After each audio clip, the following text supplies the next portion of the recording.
supposed to tell you about genetics and Mendelian human disease and how we apply it. And really I have two purposes. One is to get across the fundamentals of what we mean by genetics, and the other is to give you an example of how it applies in medicine in one prototypical Mendelian disease.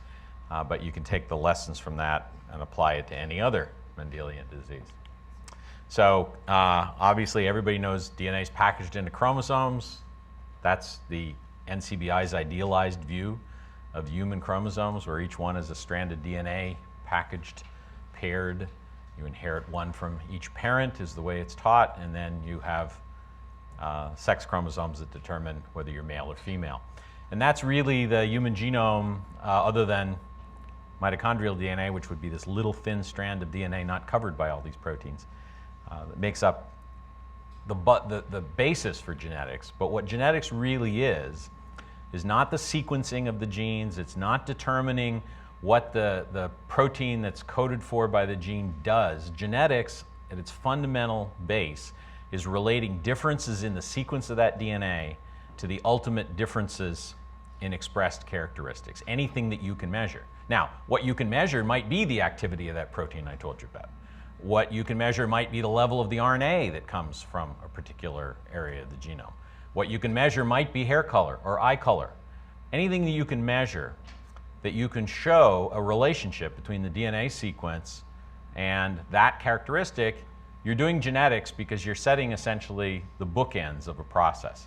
The starting point of something that contributes to it, the end point of that which is contributed to, and it gives you the basis for looking at what goes on in between, and that's all the rest of biology that uses genetics and genomics.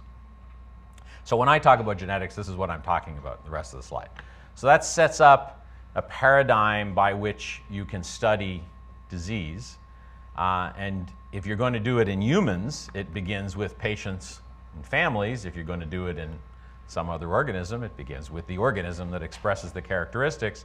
It means you've got to be able to describe whatever that characteristic is. And as I said, it could be molecular, it could be morphological, it could be activity, it could be anything that you can measure reproducibly. So if you describe the phenotype, you can then apply the rules of genetics to identify sequences, whether they be genes or just DNA sequence, that are contributing to the development of that phenotype. So once you have those, you then can move into the sort of traditional realm of basic biomedical research, which is trying to figure out mechanism of how particular diseases happen and what biological pathways are involved and how they are disrupted. But the difference is that here, using genetics, you have a definitive starting point for some aspect of the process. Now, in Mendelian disease, it's a definitive starting point for the entire process, because the presence of that Mendelian defect, as I'll describe, essentially guarantees that you're going to get some aspect of the phenotype. You'll get the disease.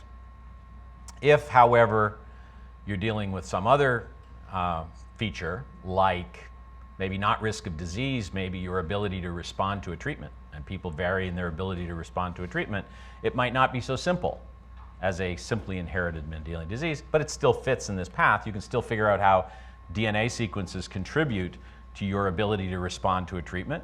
They may determine how you express the disease.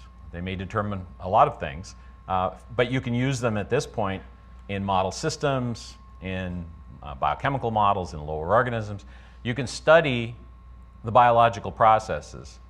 The difference between traditional biomedical research and the use of human genetics in this process is that when you're doing all this, if you are guided by what you've seen here, you can guarantee that what you're studying here is relevant. Because it's very easy to study lots of biological processes and find lots of things that vary in lots of model systems. It doesn't mean they have anything to do with what goes on in people. They may look like it, but it doesn't mean they do. Whereas if you tie your studies to what you learn from humans themselves, from their genetics, you have the ability to try to stick to what is relevant. And the purpose of that, of course, is to be able to finish this cycle and feed back to those original patients and families with better treatments, better management of disease, better diagnosis. Diagnosis usually comes early, because sometimes you can improve diagnosis as soon as you find the underlying DNA sequences. Other times, the diagnosis requires some understanding of mechanism or function that allows you to move on. And treatment is the sort of ultimate goal, which is to try to change the traditional trial and error approach to treatment in medicine to one that is more directed to the actual mechanisms that matter, rather than the end-stage phenotype. Okay, so there are two different kinds of analysis of genotype. And genotype, DNA sequence difference. So I forgot to refer to that, but that's what I meant. Okay, genotype is differences in DNA sequence. If you know what the sequence is that's contributing, you can monitor it very easily. There's lots of different assays now for monitoring specific DNA sequences that contribute. Most of the time when you're starting out in a study, you don't know what DNA sequences contribute. You're faced with that genome that the chromosomes represented at the start, and you've got to find the spot in there that is contributing. There may be one. In a Mendelian disease there would be. In complex disease there'd be more than one that contributes. And you got to find it, and to do that you use indirect analysis of genotype. And I will explain what I mean by that. So if you've got a Mendelian disease, all that means is that you can track the inheritance pattern in a family in a meaningful way and conclude something about the location of the DNA sequence that is causing the phenotype. And the example I'm going to show today is an autosomal dominant one, where one copy of the gene is present on the two paired chromosomes. You've got one of them that has a mutation. That is passed on to 50% of children, and every child, if it's a highly penetrant mutation, every child who receives it shows the phenotype. When I say penetrance, it just means if you get that defect, what's the chances you're going to show the phenotype?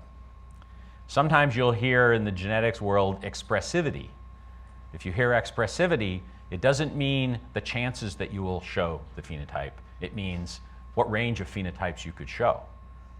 Some people being more severe than others and showing different aspects. But the presence or absence of the disease in terms of being able to see it without doing a genetic test is the penetrance. You have the defect, are you going to show symptoms? And in a dominant, highly penetrant disease, you have one copy of the gene, you're going to show symptoms. And 50% of your children may get it. If you have a recessive, then it takes two copies. Usually recessives, but not always, are inactivation of genes. So it takes two copies to completely inactivate all the genes of that version that you have. And therefore, 1/4 of your children will get the disease if you have a spouse who is a carrier of it. If you have it, oftentimes it precludes your passing it on. When you do pass it on, you're only going to pass on the disease if your spouse also is able to pass on a defective copy. So you've got a pattern that's basically 1/4 affected from two carriers, half of them are carriers, and one of them completely free, and their lineage will no longer show that disease. And there are other patterns that tell you, for example, it's on the X chromosome because it's passed on from males or from females, but males show the phenotype, and X-linked dominant, the reverse, it takes a copy of the gene on that chromosome to cause the phenotype rather than the X-linked recessive where it's an inactivation. Mitochondrial, that little bit of mitochondrial DNA of about 16,000 base pairs can have defects that are passed on. They're typically passed on through the maternal lineage. And then the thing that's studied the most here at the Broad, which is complex disease, where you see people with the phenotype, with the disease in families, but you don't see a clear pattern of inheritance. So there's a greater chance that your relative will have the disease if you have it, but it's not clear that you can track through the family exactly how they got it. Okay, so why do genetics? Genetics provides, and this is very important, an unbiased tool for discovering factors that trigger or modify disease without any prior knowledge of the nature of the mechanism of the disease. It's really important because most biological research is not done this way. Most biological research is done in a biased manner that starts with what you think you know, makes a hypothesis around that, and moves one little step away from it, testing that hypothesis. The critical fact is it starts with what you think you know. In genetics, you don't have to know anything except for the inheritance pattern if you're doing Mendelian disease, or the fact that there's familial clustering if you're doing complex disease. And you can apply the fact that the genome is finite, that there's a limited amount of DNA and it's packaged in a certain way, to find DNA sequences that contribute to that phenotype without knowing what the mechanism is, whether it's a psychiatric phenotype, whether it's a skin phenotype, whether it's a reproductive phenotype, doesn't matter. Doesn't matter what the genes involved, doesn't matter what the pathways are. It only matters, can you see the pattern of inheritance? So there are two fundamental concepts in terms of finding the locations of DNA sequences that cause Mendelian disease or any other disease. Linkage studies, which means correlating the inheritance of genotype with phenotype. And so what I mean by that is you're doing an indirect analysis where you look at the DNA sequence and you say, aha, in this family, the DNA sequence at this location varies. So that one copy of the chromosome, let's say, has a CAT, other copy of the chromosome might have CTT. And you can measure that difference in DNA sequence. And of course, you're going to pass on only one of those to your children, and they're going to pass on whichever one they received half the time to their children. And so you can track the presence of that DNA sequence difference, whether the A is more common or the T is more common in the middle there. You can track it through the family. You can set up an inheritance pattern. Linkage is simply saying, does that inheritance pattern correlate strongly with the inheritance pattern of disease? If it does, then that DNA sequence is linked to whatever sequence it is that's causing the disease. It's not the sequence itself, because you're doing it in an indirect analysis. You don't know what the sequence itself is. But because the DNA is packaged into chromosomes, and those are linear strings of DNA, other DNA sequence variations in the same region of the same chromosome are going to track through the family together with the original one. And this is what I mean by that. So if you were able to color the chromosomes, instead of having a DNA sequence marker, you have a color marker. And you follow the chromosomes down from the maternal grandfather, who passes a chromosome on to the mother and passes the chromosome, who passes chromosomes on to the children. You'll notice that the color isn't staying together. It's breaking up. But it's breaking up in a linear fashion. It's not just randomizing. It's switching at specific spots in any given individual so that the chromosome that is passed on to the next generation is a linear mosaic of the original chromosome. And so by the time you get down here, this original black chromosome has been broken up and the original red chromosome has been broken up in such a way that if you had a dominant disease gene located at that position, the only grandchildren that would ultimately get that disease gene would be the ones that had red at that position. And the ones that didn't have red at that position wouldn't get it, and their progeny would be free forever of that disease. So I use colors here, but you can use DNA sequence the same way. If you find a DNA sequence that correlates with the inheritance of the disease, it means that that DNA sequence is somewhere on the chromosome near the mutation that causes the disease. Okay? It can't be anywhere on the chromosome because of these exchange events. If there were no exchanges, all you'd need is any variation on the chromosome, and you'd know which chromosome contained your disease gene. But it wouldn't help you that much because the chromosome might be 250 million bases of DNA and thousands of genes. By this strategy, you get usually, in a typical Mendelian disease where you can get typical families, you can get to within 5 million bases of the original mutation that caused the disease by simply tracking correlation. Now, linkage is distinct but related to, oh, this is just recessive. If you want to look at it while I talk, you can see that recessive requires 2 copies, etc. It's distinct from associate and related to association only in the following way. If you do linkage and you find that sequence A tracks with some liver disease in a family, and that therefore the gene causing the liver disease is somewhere near the A, it doesn't mean that when you find the next family with the liver disease, you're going to see the A.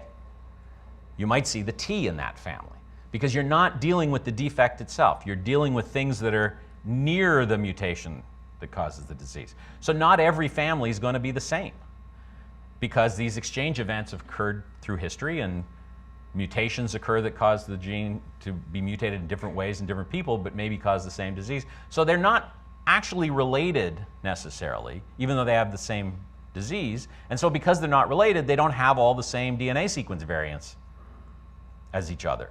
So when you do linkage, every family can show a different variant that's linked. It's the location that matters. That contrasts with association, where now you're correlating the presence of a particular genotype with the phenotype. And so in this case, you're saying, is a particular DNA sequence present more frequently in people who have the disease than in people who don't? If you're doing a Mendelian disease where you can't collect a lot of families because it precludes getting large families, you can use association to find the disease gene for the Mendelian disease as well. It doesn't preclude that. It actually is very helpful at this point in doing that. But the fundamental difference here is that every individual you're looking for the same variant, as opposed to every family potentially having a different variant in linkage. And all that really means, I said they were connected, all that really means is for this to work, you have to be a lot closer to the disease gene, because you have to be within the regions that haven't been randomized by recombination events. Okay? With linkage, you can be fairly far away as long as you have enough events in the family to track the inheritance. And then in the next family, enough events to track the inheritance. And they can be different, but at the same location. Here, you've got to be near where the defect is. And effectively, what that's saying is that association analysis, in almost all cases, is simply historical linkage. It's linkage within the human population rather than linkage within a family that you can define. You're tracking those markers way back to a common ancestor without having all the individuals in between. This is now the approach that has come to the fore because of the ability to look at all regions of the genome simultaneously by SNP arrays and various ways of doing polymorphism studies, and because many of the Mendelian diseases have already been found using more crude approaches, but using linkage. But it's still a useful strategy, even in complex disease, for sorting out differences in diseases, for example, that don't all occur due to a rare mutation that gives rise to, that had a common ancestor. Okay, so again, you can either look at the entire genome or you can take a biased approach. The biased approach means you choose a candidate based on the hypothesis of the disease mechanism and maybe on results in model systems, and you go test for either the pattern of inheritance or for the association. This has been an enormous cottage industry in genetics for the past decade and a half. There have been all kinds of associations shown. Linkages have been shown as well. The linkages tend to hold up. The associations often do not hold up when people try to reproduce them. Doesn't mean they were wrong. It means that there are other considerations that aren't always covered, like the gene that is associated might be associated with a particular variant in one population, but in fact, the same gene might be associated via a different variant in another population, and because they're two different variants, you can't add those together. In linkage, you could, because they would be in different families and they would mark a location. But by and large, choosing these biased approaches hasn't worked very well because of the idea that you choose them based on hypotheses of disease mechanism, and by and large, we know far less than we think we know about almost everything. And so virtually all of the candidates that were originally chosen for linkage studies gave way to genome-wide studies because they turned out not to be linked, and an awful lot of the associations that were reported gave way to negative results in further studies, and again, genome-wide approaches, which is the unbiased approach. So you're not reliant on what you think you know, and it allows you to jump into new biology and therefore start with a firm foundation. So I point out, for example, this list. This is a list of genes that my lab and my associates through the 80s and 90s identified by linkage followed by either association in a specific region or just directly analyzing disease genes. And they're all neurological diseases. They all have a variety of phenotypes from neurodegeneration to tumors in the nervous system, to failure to feel pain, to movement disorders, locking into particular positions. And the only one of these that was found by a candidate approach was the top one on the list, and that was the sodium channel, where the movements attached to the muscle sodium channel, it made sense to test that, and that worked. All the others turned out to be novel proteins or proteins that were unexpected relative to the disease. And that's been true not just in neurology, it's been true across all areas of biology. And of course, once you hit this, you now have a starting point for studying what really is the mechanism of the disease rather than what does this mechanism look like.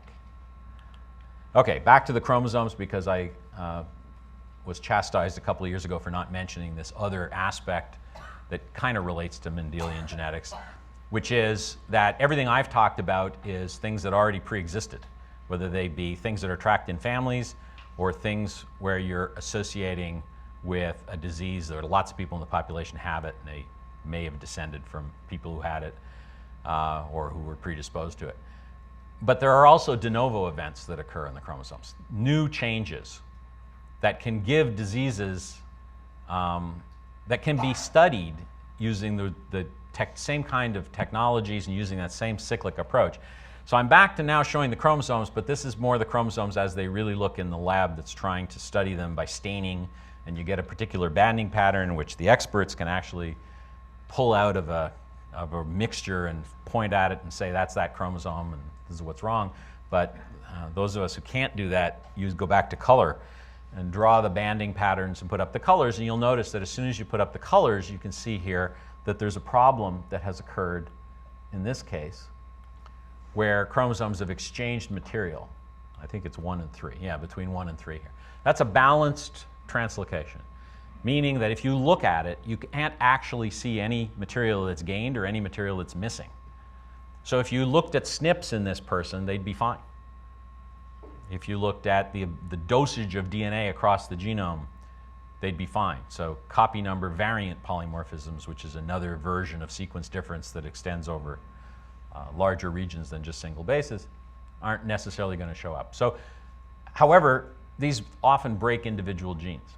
And so you can associate individual genes as contributors to disease, at least as a starting point, through finding events like this. And this is again, one end of the spectrum, because you can find exchange events that do delete material or add material or affect more than one gene. And one of the examples is something like this. This actually occurs in people. It's called chromothripsis. This is one we found in a autism case. This is a phenomenon that was found in cancer cells where you might expect it to happen. But it actually affects the human germline as well. And what it is one of these exchange events that, like I just told you about, except it's not simple.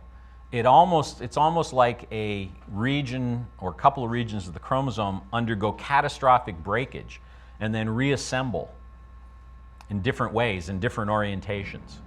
The difference between the cancer, where when that happens you might lose some material, and if you lose a tumor suppressor gene it helps the cancer grow, is that in the germline, for you to get to the point of having a child, by and large, it's balanced. You haven't really lost any material, you've just rearranged it. And you can rearrange multiple genes at the same time in this process. So this came from an autism case, actually. And this was just recognized in the past year, along with identification of a whole bunch of genes at breakpoints of translocations in complex disorders that have all come because of the new sequencing technologies that allow you to very rapidly look at structural changes in the genome, and if you're willing to pay a little bit more money, sequence changes across the entire genome. So de novo events that now have much stronger effect because they may never be passed on, but they do associate to phenotype, can also be studied using these strategies.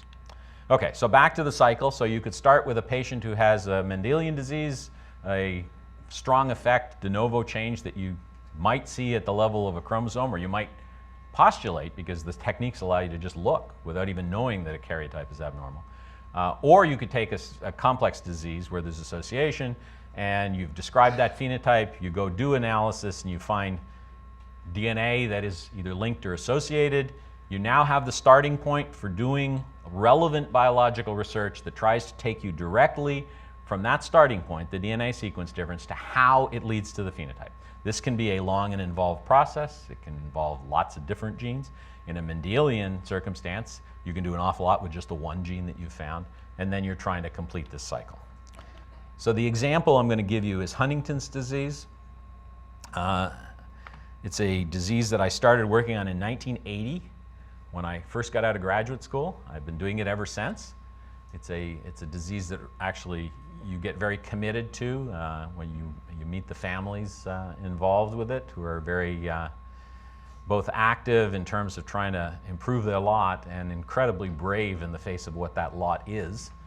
The prevalence of the disease here I've listed as 1 in 10,000. That's the number that existed when I started, it actually is probably more like 1 in 3 or 4,000. Because as the population ages, there are going to be more people who are at the borderline of getting it or not getting it within a normal lifespan. The interesting thing about this disease from the point of view of the outsider is that the average person who carries this dominant genetic defect is seemingly perfectly normal for 40, 45, 50 years. If they go to a neurologist, the neurologist cannot tell that there's anything wrong with them. Then they start this slow decline over a period of about 15 years. So unlike some of the other severe neurodegenerative diseases, it doesn't kill you fast. It kills you slowly. And it kills you in a really horrible way. You start out, when you first show symptoms, of course, usually you know that your parent had it because it's dominant. And so you worry that little signs that to anybody else would mean nothing. Like if I try to move over here to look at the slide and I bump into the edge here, you know, it happens. If you're a Huntington's disease at-risk person, you might think, uh-oh, I didn't manage it right. That's the first sign, because the first sign is these little insidious movements, usually in the periphery. So just little, you know, movements. And then every once in a while, you'll kind of make it purposeful. Your hand will go up by itself, so you might just do this to make it look like subconsciously there was a purpose to it. And those get worse and worse until you're in complete writhing movement all the time, so that your entire life, except when you're asleep, is movement. You grind your teeth together until there's nothing left. If you see a person with severe Huntington's disease lying in a bed, emaciated because you lose an enormous amount of weight, you might start out at 250, 300 pounds, but you're going to end up around 90 pounds. If you're a woman, maybe 50 to 70 pounds, lying in a hammock, being protected. You might hear this click, click sound. That's the nub of the teeth that's left that has been ground down over the years. They have to be protected from their movements, but because they bang their limbs together, they might bang the knee into the side of the leg. You have to protect it because you'll rub away all the skin. And meanwhile, throughout this whole process, they're not really losing cognition. They become more impulsive. They sometimes become more depressed, which is not surprising.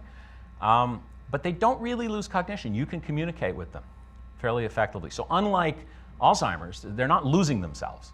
They're being locked in the body. And unlike ALS, they're not being locked in the body for 2 years on average. They're being locked in their body for 15 years. They know what's happening, and they know they might have passed it on to their children. So it's a horrible disease, and there's no current treatment for slowing it down.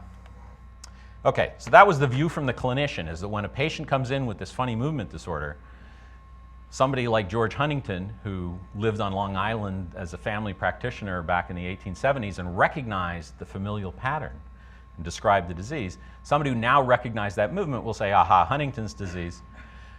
The pathologist's view would be to look and say, what's causing those movements, and realize that it's a loss of neurons in the brain. And the clear picture here of change in architecture is that the caudate nucleus, which bulges into the ventricle in a normal brain, disappears in an HD brain. And that's medium spiny neurons, make up 80% of the neurons here. They die. But if you look at the rest of the brain, you'll see that it's not the same. There's about a 25% loss of brain weight, because there are both cells and fiber tracts that are being lost in other regions. However, this is the region that really has its architecture completely devastated, and this is the region that is typically associated with the movement disorders. There are other aspects of the phenotype that may well be attached to these others. And remember, this is a gene in the genome that I haven't told you is limited to being expressed in the brain. In fact, it's expressed everywhere. And it's expressed from the time that you're conceived. And yet, here's a phenotype that shows up when you're 40, 45, before which you seem normal. Okay, we're going to ignore all that stuff on the bottom. Yeah. Okay, so now we look at it from the geneticist's point of view rather than the clinician or the pathologist.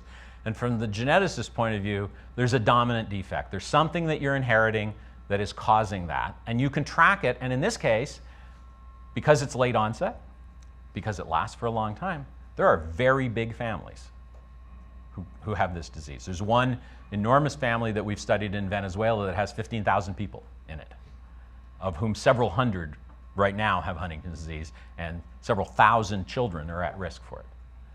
Okay? There are smaller families here. There are a number locally in the Boston area that number in the dozens that live in particular communities and have a number of affected individuals. So unlike many diseases, you get really big families here, and that made it ideal for linkage. The fact that it was dominant made it ideal for linkage. So I decided it was worth, rather than going off to do a postdoc, to set up a lab to try to use DNA markers to find this disease gene, which hadn't been done at that point, because at that point you couldn't sequence DNA. You could maybe look at restriction fragment length polymorphisms if you could get your southern blots to work, which didn't happen very often. So in this pedigree, those who are marked in black have the disease. Those who are in white do not have the disease in terms of symptoms, but if you go down to this lower generation, they may well have inherited it. They're just not old enough here to have shown it. Here they're old enough. Slashed means they're dead. And this is an interesting mating right here, where both the husband and wife have Huntington's disease. Okay, so now we go out and we look at markers, and in fact we did get our southern blots to work for a while, and found a marker that tracked with the disease in this particular family. And if you look carefully, we've called the markers versions A, B, C, and D, because it's not a SNP that involves two changes. It's actually a combination of two SNPs, but single nucleotide polymorphisms. But those single nucleotide polymorphisms occur in restriction fragment recognition sites, so each one determines the presence or absence of cutting by a restriction enzyme. And so as a result of those two variants, you can get 4 fragments. Okay? Follow me on that? Okay, so 4 fragments, A, B, C, and D. And so that's what we call them, because that's all we saw was bands on a gel. Okay, so if you follow here, you don't know what the genotype here is, but you know that this person's AB, so they have to pass on either an A or a B. This person's BC, so clearly the B had to come from here, which means the C comes from here. So we've now done what geneticists call setting the phase. The phase is set. The hypothesis is the disease tracks with C, because it would have to in this individual if they were linked. So everybody else that you now look at in the family is a test of that hypothesis, is a test of the phase. And in this case, this person passed it on here and passed on the C, passed it on here and passed on the C, actually passed it on here with the C, but the person's not affected yet. So there's an age correction that can come into it. But effectively, if you follow it through, the C tracks with Huntington's disease. And overall, when we found this marker and tested families around the world, we did not find any family that did not link to this marker. And the degree to which it traveled with the disease was about 96%. And you ask why it isn't 100%. It isn't 100% because the distance from the marker to the actual disease gene was a distance that can be measured in how frequently those exchange events, recombinations, occur in between. And in this case, the distance is 4% recombination. 4% recombination in genetic terms at this location on a chromosome turned out to be a couple of million bases of DNA. But we didn't know that at the time. We just knew it was 4% recombination. Okay, so I will point you to these two, and you'll notice that there's a child who has 2 copies of the C. That becomes important afterwards, just to tell you it exists.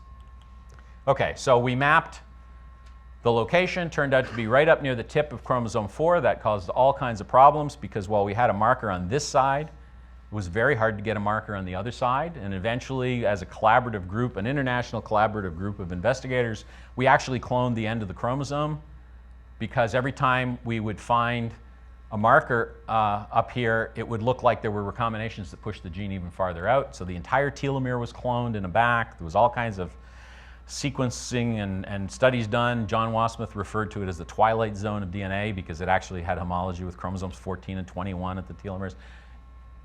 That all turned out to be part of the Achilles heel of doing human genetics, which is you're entirely 100% reliant on the phenotype and the assumption that the phenotype is due to the event that you're talking about. So those events that pushed the gene out to the tip of the chromosome because they look like recombination events turned out to be the one in several thousand people that were misdiagnosed. they didn't have Huntington's disease. They had something that looked an awful lot like Huntington's disease. In one case, because it was a hysterical copying of Huntington's disease, a subconscious adoption of the movements to be like other members of the family. And in another case, because it's another movement disorder. But those rare events, if taken as gospel, make it a problem.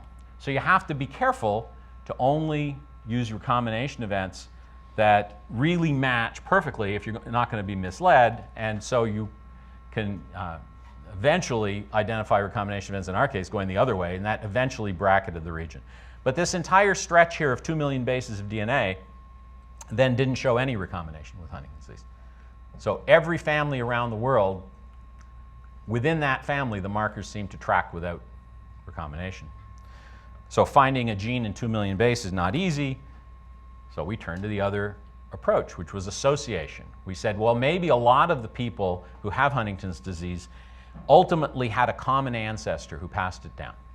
Maybe thousands of years ago, but no matter what, it would mean that the markers that were closest to the gene would still have the same versions, the same alleles, the same sequence on all the chromosomes of the people with Huntington's disease. And if it was something that was peculiar to them, you wouldn't see it in the normal population, or maybe you'd see it a lot more frequently in this population. And so at the time, there hadn't been any new mutations causing Huntington's disease. Everybody that had it, you could track within a family and prove that they had it. So it was thought there might have only originally been one mutation. And the group looked at 73 different families from around the world, typed markers now, which were not simple sequence markers, but repeat sequences like CA, CA, CA, CA, CA, or VNTRs, which were chunks of 50 to 250 base pairs that were repeated over and over again, and you counted how many copies of the repeats there were. And that was your marker. And so everything in red here was identical on these chromosomes. And so these guys, whoever that contributed to this group, clearly had a common ancestor, and the gene was somewhere within this red stretch, which still is like 500 kilobases. But then there were a whole bunch of other people who did not look like that, but had some aspects of the red that were in there. And you could argue that that's coincidence, or you could argue that they might be more distantly related to the common ancestor here, and that that would localize the gene if you made a certain hypothesis down to about 150 kb, but it was very uncertain. And so the different people within the different collaborative groups differed on their interpretation of the genetics. We happened to be the ones that chose to home in on that 150 kb. Others decided that the argument for the edge of the reds was better. We now understand, I think, a lot better that the middle makes the most sense, and it led to the gene. The gene, which here is labeled HD, but the community has had the lack of wisdom to change to HTT, which means that when you do searches, you get serotonin receptor all the time instead of Huntington's disease, has a CAG tract in the beginning. And we found that by, I told you we were using these repeats as polymorphisms. We actually knew there was a CAG tract, and we tried to turn it into a polymorphism that could be assayed by PCR. When we did, it turned out to be polymorphic, but it also turned out to always be bigger on HD chromosomes than on normal chromosomes. And so it, in fact, was the rare case where in trying to find the culprit sequence, the culprit gene, you actually find the culprit sequence first. And we then managed to piece together the rest of the gene, which was very large. Okay, so the difference between Huntington's disease and normal is in the length of that CAG repeat. Everybody in this room who's not at risk for Huntington's disease has somewhere between 6 and 34 of those CAGs on each of their chromosomes. The number of people that have higher than 30 is probably a couple of %. So it's not unreasonable. It's measurable. Huntington's disease, what do I have it at? You have basically 35 or more. And it can go very large to well over 100, but the bulk of people with Huntington's disease, this just shows you can PCR assay it, the bulk of people with Huntington's disease have between 40 and 50. So this is actually data drawn from that one family in Venezuela, where this is the normal chromosome CAG repeat in those individuals, and this is the expanded chromosome repeat in those individuals. And this one family reproduces the entire range of expanded repeats that you'd see in the world population of Huntington's disease because the repeat is unstable. It's not passed on as a stable trait. Essentially, every time it's passed on, there's a strong chance of a de novo event that changes its length. If it started at 38, it might go to 40, it might go to 42. By and large, it goes up a little bit or down a little bit with a bias towards going up. And every once in a while, if you're a male and you're going to pass this on, there's a chance of a big jump. And only certain males will do that, and the jump can be 20 or 30 CAGs. So that's basically the defect. Everybody with Huntington's disease has this defect. So now you have the disease gene. You're at that point in the cycle where you can do diagnosis, but you really want to understand the biology. And I told you you wanted to tie the biology to what you see in humans, so genotype-phenotype comparisons become the foundation for being able to do all these other things. Okay? And it happens in Huntington's disease that you have a very good genotype-phenotype correlation. So I come back to this family, and what I now am showing on the top line of each person is the alleles. So here's the normal individual that is, I look on here, 1915, and where before they were AB, just a different marker. You pass it on, and you get a child who inherits the Huntington's gene from here, and you'll see that the Huntington came with a 42 CAG. Because the 15 came from this parent. You can track it through the family, and you'll see that every Huntington individual has a slightly different sized repeat. But what I wrote underneath was the age at which the onset became obvious to their neurologist. The onset usually being a movement disorder, sometimes psychiatric, sometimes cognitive, but usually movement. And you'll see that that also varies across the individuals. And the one person that I would like you to pay attention to is this one, because you remember that this person got 2 copies of the Huntington's disease gene, 48 and 42, and they had onset at 35 years. Here's their sibling who got 1 copy of the gene, 45 and 20, had onset at 36 years. Okay? Not very different. That's the mean age of onset associated with the CAG repeat length. Very strongly correlated. The longer the repeat, the earlier the neurologic onset of the disease. That, however, as I said, is the mean age of onset. Very strong correlation, over 0.95 if you do the mean. But that's the population range of ages of onset that you see. So there's a lot of variation, plus or minus 20 years in onset, even though the CAG is clearly the primary determinant of when you're going to have onset, that length. There are other factors that can modify it up or down. One of those factors is not the normal CAG.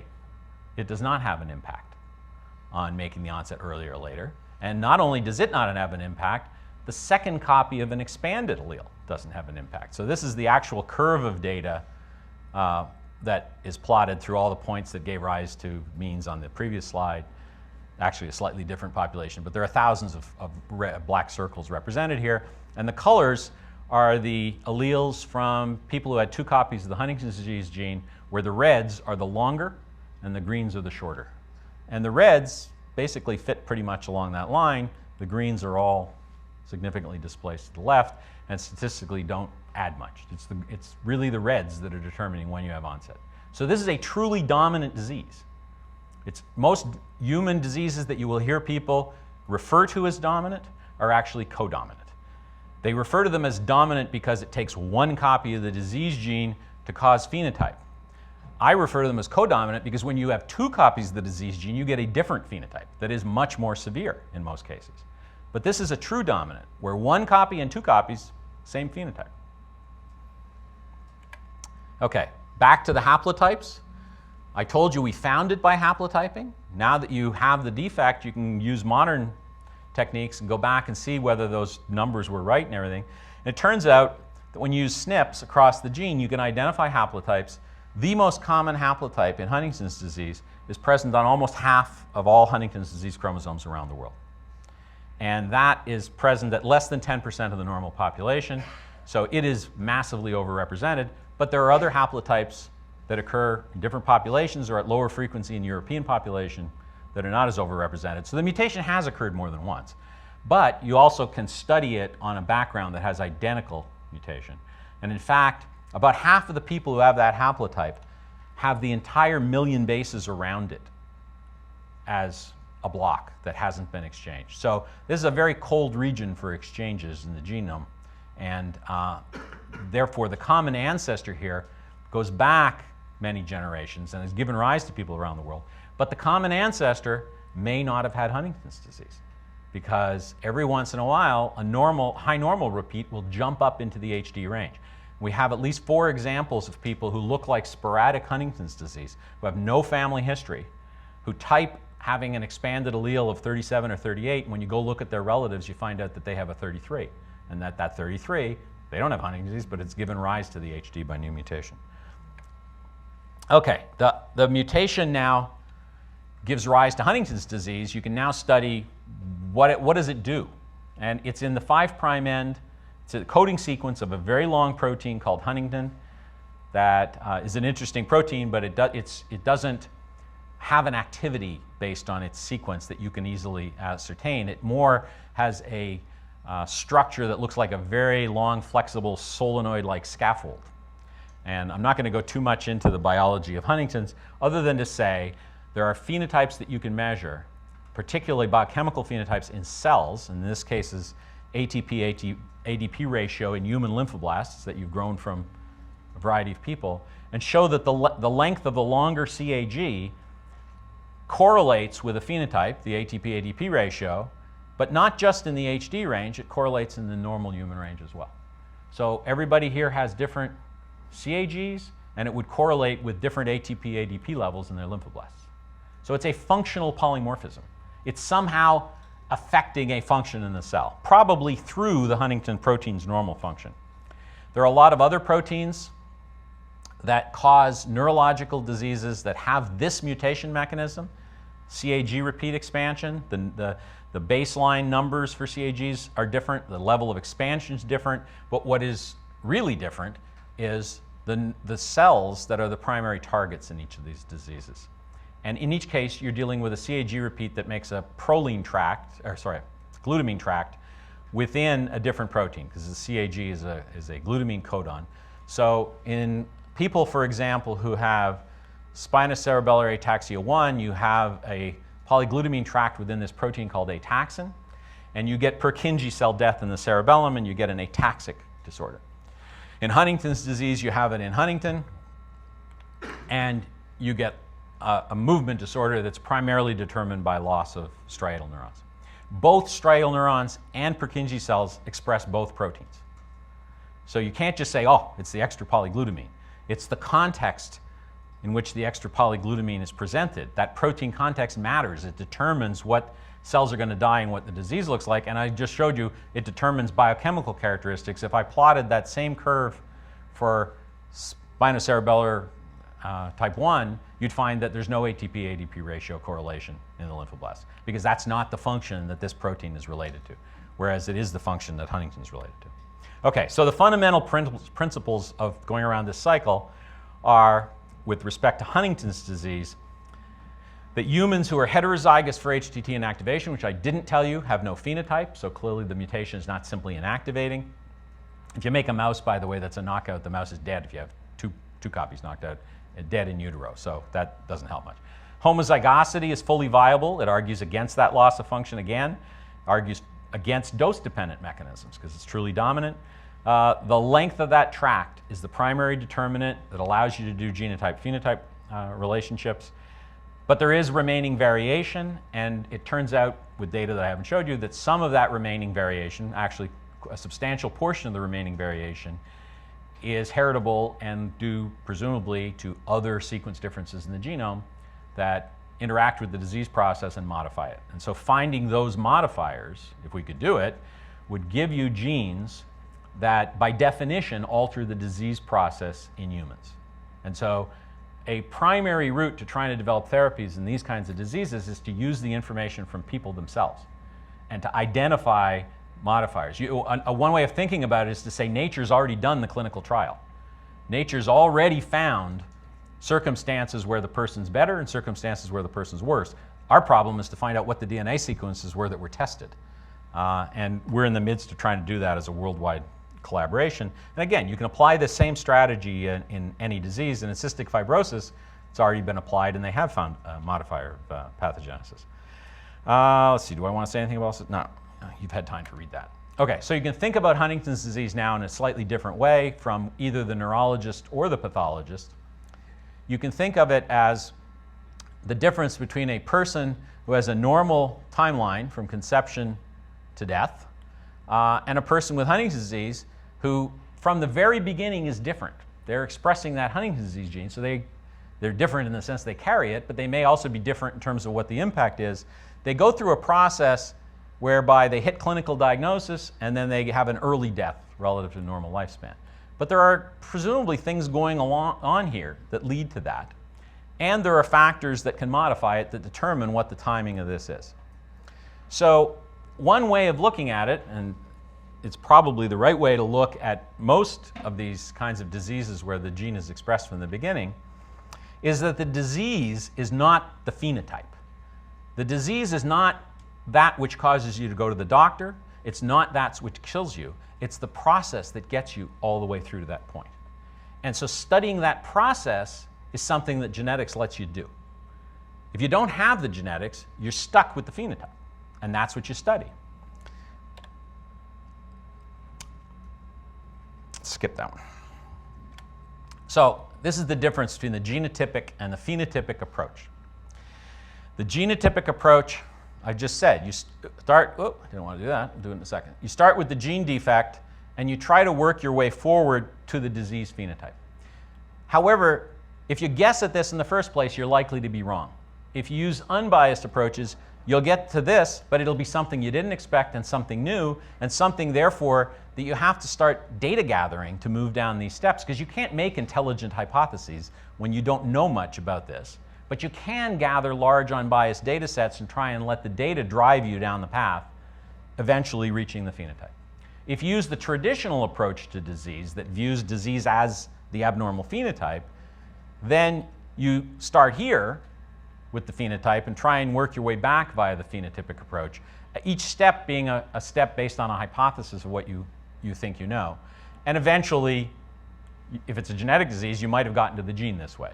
But the goal here is to get to treatment. So clearly, what you'd really like is both approaches going and meet in the middle. But for different circumstances, different approaches are more likely to work. And in the genetic case, the genotypic approach is more likely to work. And I give this as an example. If this is what you're faced with, and you use the phenotypic approach to figure out why that car got that way, I can imagine there would be 25 different possibilities suggested here, from Amanda Bynes driving the car to bad brakes to a Mack truck hit it going across an intersection. Whereas if you start out knowing that the brakes were no good, figuring out how all these various dents happened is a lot easier. Okay? And stopping it from happening again is a lot easier because you know to fix the brakes. Similarly, if there's a part that just wears out and you happen to know it, it's good. And the genetics really allows you to get to that spot. So we're going to skip all that. That doesn't matter. Just say you can do, that's just to say you can model things in the mouse. But don't attempt to model the phenotype, model the genetics. In the case of Huntington's disease, people are an allelic series of variants. So create an allelic series in the mouse and see what correlates, what phenotypes correlate to that, and see if you can figure out the processes. And that's where people are at this point. We will skip all that, come to the conclusions, which are Mendelian disease involves a genetic defect that's sufficient to produce an observable phenotype on the common genetic background. I already told you that in Huntington's disease, it's dominant, but that's for the presence or absence of Huntington's. If you think about the age of onset as being a phenotype, then that's got complex genetics. That's got a strong effect gene, Huntington, driving it, but it's got other genes modifying it. So it becomes a complex disorder. So really, it's the phenotype that determines how you classify it. It also determines the strategies you use to try and get at it. So the comprehensive phenotype, as I said, can show complex inheritance. I would argue that genetic modeling best relies on matching genetics rather than phenotype, because you can be misled in that phenotypes can be produced in many, many different ways, and you want to study the one way that it's being produced in humans. And then finally, for those of you who will go on and do all kinds of stuff in complex disease where you're dealing with one variant, a very small effect that happens on various backgrounds and has to interact in various ways, you should remember that if you isolate on the phenotype caused by that variant, then that phenotype is going to either be dominant or recessive in a Mendelian fashion. The phenotype may be the level of expression of the gene that it's at, but it's likely to be able to be looked at in a traditional genetic mode as part of a much larger complex genetics picture. And just to show you that, as a final slide, not everything is obvious and evident as you think about it. This is now the plot of the CAG tract against neurologic onset of Huntington's disease. That's the blue. This is from a set of brains that come from the families donating brains to the brain bank. And so we've plotted the age at onset. If I plotted the age of death, it would look like the blue slide, except it would be displaced by about 15 years. And what that means is that if you look at the duration from onset to death of the disease and plot that, that's the pink. The onset to death amount of time is not correlated at all with the length of the CAG tract. So the CAG tract got you. It was the driving thing that got you to the point of onset of disease. But you got 15 years of disease after that in which it's not the driving influence. There are other things that are the driving influence. And so it's another way of thinking of the fact that phenotype itself is not the disease. It's the process that gets you there. Part of that process can be Mendelian. A lot of it is going to be complex. And ultimately, you want to use that complexity to understand enough to develop treatments, because essentially that's what's happening in people, is some people are having better outcomes than others because of their genetics and how it interacts with their environment. Thanks.